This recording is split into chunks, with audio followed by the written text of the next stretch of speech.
कि आप को प्रिपरेशन तब नहीं शुरू करनी है जब डेट आ जाए या वैकेंसी आ जाए, क्योंकि कंपटीशन बहुत ज्यादा है। हमें अपनी प्रिपरेशन को इतना रखना है कि जैसे ही वैकेंसी आए, जैसे ही अपॉर्चुनिटी आए, हम उसका लाभ प्राप्त कर सकें। नमस्कार दोस्तों, स्वागत है आपका वैद आईसीएस लॉ के यूट्यूब चैनल पर। मैं आशा करता हूं आप सभी स्वस्थ होंगे और एक बार फिर मैं हाजिर हूं एक बहुत बड़ी खुशखबरी लेकर।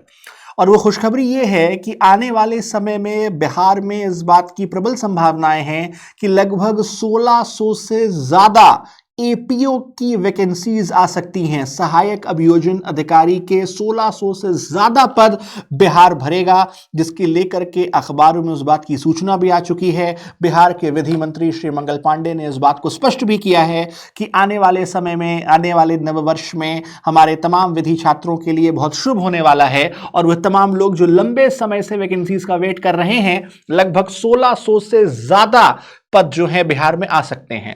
अब देखिए, इससे पहले आज की वीडियो में मैं आपको वैकेंसी के बारे में बताऊं, उसके सिलेबस के बारे में बताऊं, आप सबसे पहले इस बात को ध्यान में रखिएगा कि आप को प्रिपरेशन तब नहीं शुरू करनी है जब डेट आ जाए या वैकेंसी आ जाए, क्योंकि कंपटीशन बहुत ज्यादा है। हमें अपनी प्रिपरेशन को इतना रखना है कि जैसे ही वैकेंसी आए, जैसे ही अपॉर्चुनिटी आए, हम उसका लाभ प्राप्त कर सकें। और आज इसी क्रम में मैं हाजिर हूं आप सभी के समक्ष वो पर्टिकुलर सिलेबस आपके साथ डिस्कस करने। और इस बार बिहार के एपीओ के सिलेबस में बदलाव भी किया गया है। जितने पुराने क्रिमिनल लॉज हैं उनको हटा दिया गया है और उनके स्थान पर नए क्रिमिनल लॉज को रखा गया है। और इसी क्रम में 1 दिसंबर से वैद आईसीएस लॉ शुरू करने जा रहा है एपीओ का नया बैच, जो कि भारतीय साक्ष्य अधिनियम से प्रारंभ होगा शाम 4 बजे से। तो आप बिना देर किए ऑफलाइन, ऑनलाइन, किसी भी मोड पर हमारे यहां रजिस्ट्रेशन हमारे बैच में कर सकते हैं। और आइए अब जब शुरू करते हैं आज के सिलेबस को लेकर के। तो जैसा कि ये जो सिलेबस है, ये देखिए 3 चरणों में आपकी परीक्षा होगी। यहां पर लिखा हुआ है बिहार अभियोजन सेवा के अभियोजन पदाधिकारी के चयन हेतु। तो यानी कि प्रारंभिक परीक्षा, मुख्य परीक्षा और जो है साक्षात्कार। ये देखिए लिखा हुआ है परीक्षा के 3 चरण होंगे। और जैसे ही हम प्रारंभिक परीक्षा की बात करते हैं, प्रारंभिक परीक्षा में देखिए 2 प्रश्न पत्र आने वाले हैं। सबसे पहला जो प्रश्न पत्र होगा वह सामान्य अध्ययन का होगा, जो कि 100 अंकों का। और जो द्वितीय प्रश्न पत्र होगा वह विधि का होगा, वह लॉ का होगा, टोटल 150 मार्क्स का।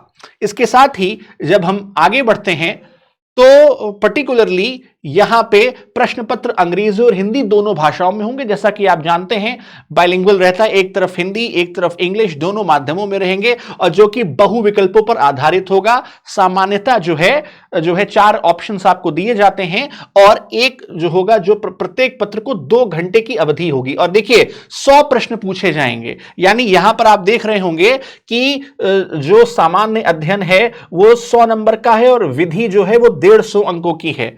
और यहां पर जब हम क्वेश्चंस की बात कर रहे हैं, ड्यूरेशन 2 घंटे का होगा।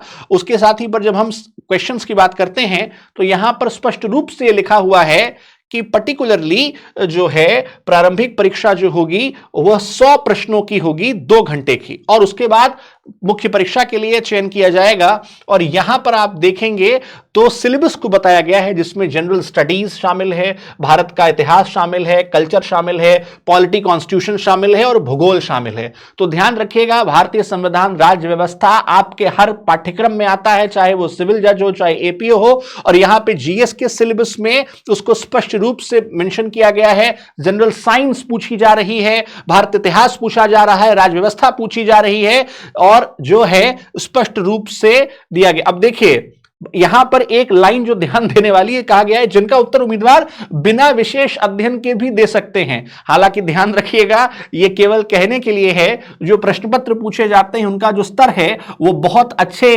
स्टैंडर्ड के क्वेश्चंस पूछे जाते हैं। तो मैं कहूंगा इस लाइन के झांसे में मत आइएगा।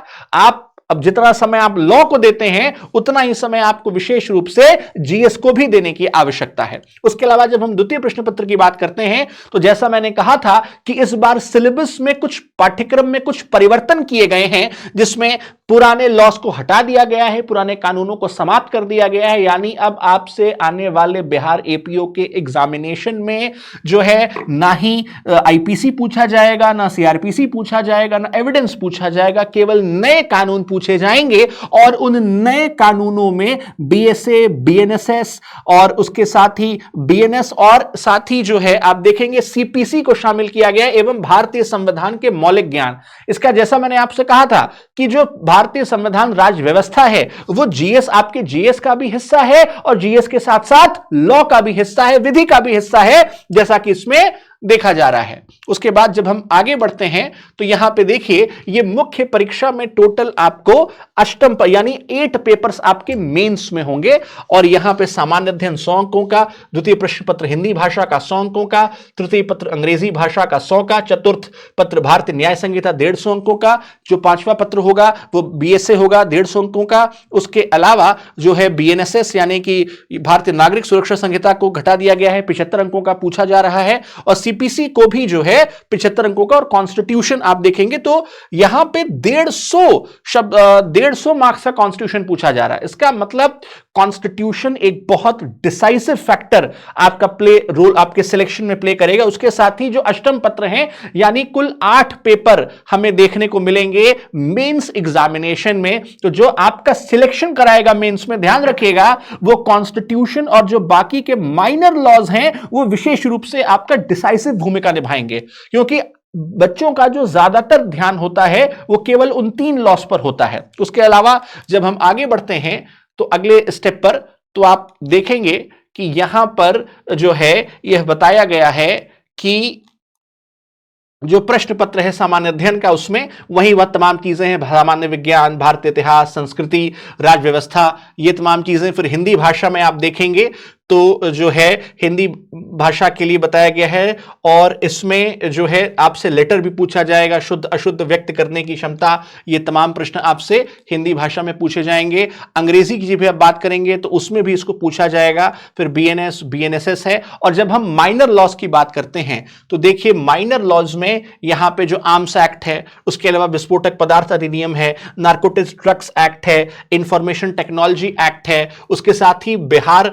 का मध्य निषेध और उत्पाद अधिनियम है। फिर बिहार में जो कि शराबबंदी है तो मद्य निषेध उत्पाद नियमावली है, बिहार पुलिस एक्ट 2007 है, प्रिवेंशन ऑफ करप्शन एक्ट। यानी कि अगर आप देखा जाए तो जो सीबीआई में लॉस पूछे जाते हैं, चाहे वो आईटी एक्ट होता है, प्रिवेंशन ऑफ करप्शन एक्ट होता है, तो काफी अब आपकी एक एपीओ की कॉम्प्रिहेंसिव प्रिपरेशन आप कर सकते हैं अगर आप इस एग्जामिनेशन को या यूपी के को देते हैं। उसके साथ ही एसटी एससी एक्ट भी पूछा जा रहा है और पॉस्को भी पूछा जा रहा है 2012 का। उसके बाद जो साक्षात्कार है, साक्षात्कार 100 अंकों का होगा और पर्टिकुलरली ये आपको जब आप प्री मेंस क्वालिफाई कर लेंगे तो पर्टिकुलरली आपके दिया जाएगा। अब देखिए यहां पर पूरा सिलेबस हमने आपको बताया और इस बात के लिए भी मैं आपको बताना चाहूंगा कि आप अपनी तैयारी को बिना किसी और देरी के आरंभ कर दें।